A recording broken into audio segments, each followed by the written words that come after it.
Hey, bienvenue dans cette nouvelle vidéo. Avant de la commencer, je voudrais vous passer un petit message. Merci énormément de la qualité des commentaires que vous avez laissés sous mes dernières vidéos. Ils sont incroyables. Je n'ai vu aucun méchant commentaire. Surtout que bon, t'as remarqué que sur ce concept de vidéo, les podcasts à base d'essuie-glace et de Mr Freeze, c'est terminé.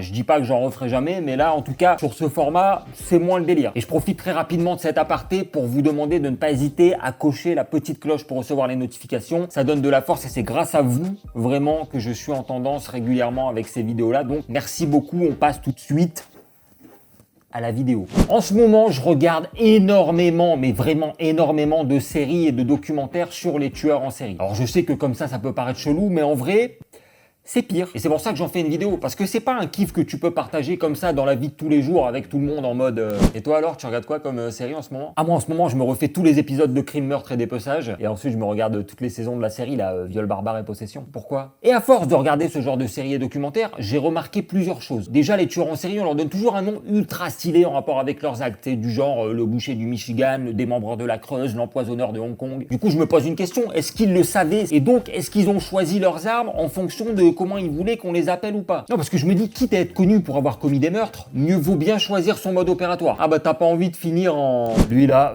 c'est Jackson le découpeur. On l'appelle comme ça parce qu'on a retrouvé des morceaux de ses victimes dans tout le pays. De New York à Los Angeles, mon gars. Ah ouais, putain. Et lui là, c'est qui? Lui là, bah lui c'est Vivien la Molasse, le tueur à la saucisse. Apparemment il aurait tué toute sa famille lors d'un barbecue avec un pic à brochette et on aurait retrouvé de la harissa sous les ongles des victimes et de la mayonnaise dans leur cul.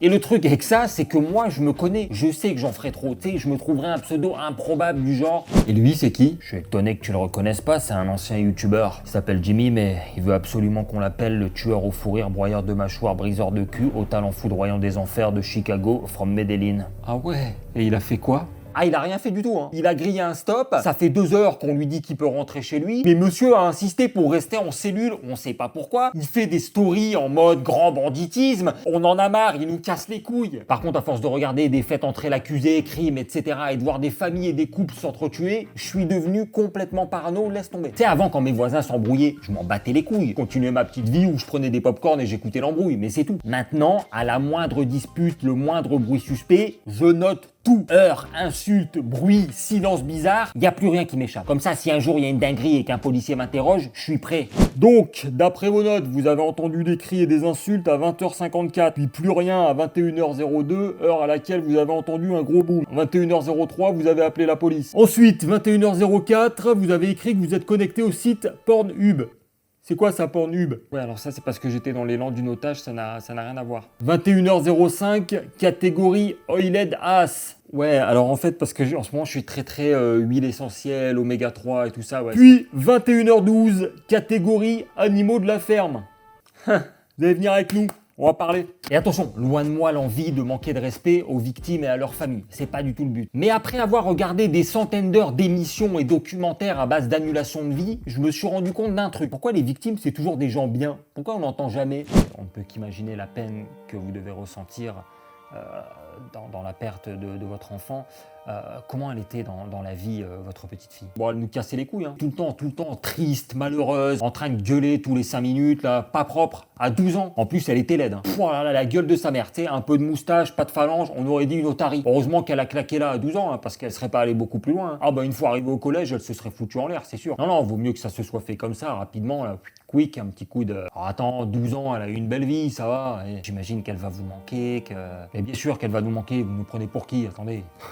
Qui va mettre la table maintenant? Qui, On va être obligé de refaire un môme là. Mais malgré ça, je continue de regarder parce que je kiffe, ça me passionne, je sais pas pourquoi. Mais j'ai peur que ça agisse sur mon mental. Surtout que je sors de 2 ans de reportage sur les prisons les plus dangereuses de la planète, la prison de l'enfer, les pires crimes de prison. Et j'ai pensé à aller voir un psy pour savoir un petit peu de quoi il en retourne. Mais j'ose pas. J'ai trop peur qu'ils me disent « Bon bah écoutez, on va pas y aller par ce chemin, vous allez développer une espèce d'addiction au meurtre, au crime et à la barbarie. Donc pour le bien de votre santé mentale, on va être obligé de vous prescrire le traitement le plus puissant. On va partir sur 1 an de film Disney en commençant par 6 mois de Rox et Rookie. Puis ensuite, pendant 2 mois, vous regardez Bambi, matin, midi, soir. Sauf le début parce qu'il est un peu violent, je vais pas vous le cacher. On enchaînera sur du Aladdin pendant 1 mois et on termine la cure avec 2 semaines de Le Roi Lion.